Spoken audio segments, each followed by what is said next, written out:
So Tony, could you explain a little bit about your role here at the Royal Opera House? Well, I'm the music director, so that means that I conduct about 5 or 6 productions of opera each year, but I'm also the artistic leader of the house.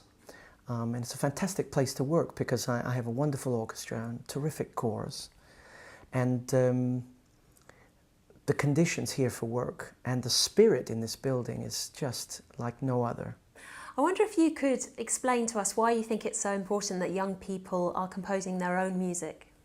Well, I think this scheme that we have, this little competition for these fanfares, certainly got my interest because it's an opportunity for young people to compose.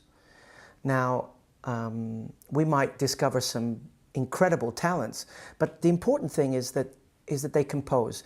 The idea is that we want to replace the interval bells with some fanfare-like compositions, short, that are written by young people, that have some kind of allure, that get people's ears, that seduce the ears, and that get their attention so that they come back into the auditorium to see the next act. I think it's a terrific idea. And what will you be looking for as a judge of this competition? Well, I think the important thing is that music should grab you. It's just music to get your attention. It doesn't have to be bombastic. It can be seductive. It can be romantic. It can be rhythm-driven. It can be a lot of different things, but it has to somehow get your attention. So it has to have some life, obviously. So what advice do you have for the young people submitting entries for this competition? Well, I'd be saying to certainly be economic. In what I mean by that is to keep it short and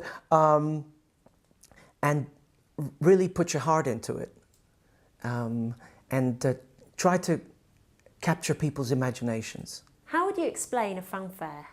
When somebody thinks about a fanfare, they think about brass. And I'm conducting a show right now, Tristan and Isolde of Richard Wagner. And at the end of Act 1, we hear basically the sort of standard fanfare. You know, that kind of thing. That's a fanfare. That's what we think of as a fanfare. And that's what young composers can write if they want. But they can write something different. For me, I think we shouldn't limit the scope. The excerpts will be played by my orchestra musicians. But, so I have a complete symphony orchestra here. I'm not sure that we're going to have the whole symphony orchestra playing, but certainly a nice, strong group of whatever music, of whatever instruments we need. And I don't think the composers should limit themselves to just the known instruments of trumpet, trombones, even violins or flutes or clarinets, oboes or something like that, horns. But there's a wide variety of percussion instruments too. And I mean, I can say, for instance, in an American in Paris of George Gershwin, he used car horns to make to give us the idea of the sounds of the streets of Paris. Ligeti, in his opera The Grand Macabre, used car horns, car horn fanfare. I'm not saying you have to use car horns, but that's considered a percussion instrument. So let your imaginations run wild. Go for it.